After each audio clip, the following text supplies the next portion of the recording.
Alright guys, thanks for checking into StormTopia.com and the StormTopia.com Facebook page. We're going to have our daily weather update right now. Obviously, December 12th through 13th storm really taking the stage here in terms of our weather interest, and we have entered live storm coverage on StormTopia.com, where my videos will be displayed on the front page, and you will be able to chat about the storm on the front page. Okay, so let's get underway here, and essentially the point of what things are going on now can be broken down into these bullet points. Essentially, the models, despite the fact that whatever you want to say, the models still don't agree, so we just need to give it some time. I mean, it is 3 days out, right? What we do know is that there will be a storm.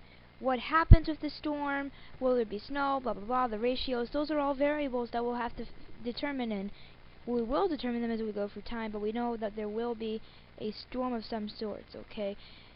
Now, number 3, that I've talked about it in all my videos, and, you know, of course I'm not going to show it to you, but the NAO blocking is amazingly negative, so obviously that's good.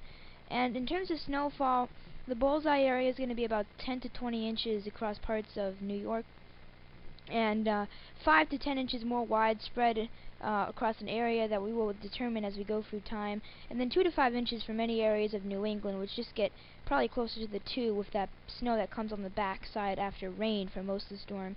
In terms of our model analysis, the popular NAM model seems a little too warm with the southeasterly winds causing all rain for New England and New York State. I do think it'll be all rain for most of New England, but New York State could easily have a pretty significant amount of snow. GFS may be having a little more precipitation than necessary with its convective feedback issues. And of course, guys, I mean, the changes in the forecast are coming. We still have plenty of time to work this storm out, and of course we will do so here at StormTopia.com. So let's take a look at what these latest models are showing.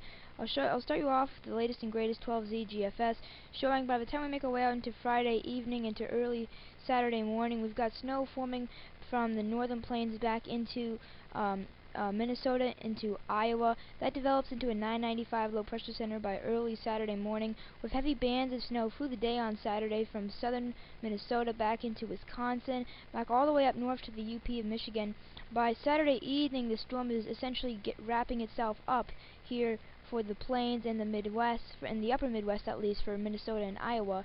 And we're still getting bands of snow back into Michigan and getting bands of snow back into the UP of Michigan. It looks like a widespread 5 to 10 inches, with some areas getting bullseye of in the heavier bands of 10 to 15 inches. Now, Saturday evening, another feature you see here, developing more energy here, moving across the mid-south northeastward, and that's going to be our main storm here as a low pressure center in the Midwest starts to move into southern Ontario, just producing snow up and down the mountains. Plenty of just good lake effect snowstorm here, just a snowy, cold, wintry wonderland back into this region through the nighttime hours of Saturday into the early morning hours of Sunday. Through the day on Sunday, that low pressure center in the southeast with that energy is going to move up the spine of the eastern Appalachians. Looks like snow for western New York and western Pennsylvania. It's a close call for eastern New York, but we'll just have to see how things pan out there, as again, there are changes in the forecast, but the 12Z GFS at least shows a significant amount of snow. Meanwhile, all rain here for New England, all rain for the East Coast, because the storm is strong enough that it's pulling air from the tropics northward, which is, yeah, warm air. Okay, so just taking a glance at some other models, here's the NAM, basically showing the same thing, but like I said earlier, the NAM model does seem a little too warm with these southeasterly winds, not only backing into New England, where I think it will be rain, but even showing all rain back into extreme eastern Ontario, southeast Ontario, New York State, and Pennsylvania. You would be hard pressed to find a storm that was that warm. Here's the UK Met, seems to be taking the storm a little slower, and pretty intense storm. It looks like a 975 or so millibar low here, making its way up the Appalachians. So the UK Met seems to be overdoing things a little bit, but we'll just have to see which models do the best on the storm, or if none of them do well.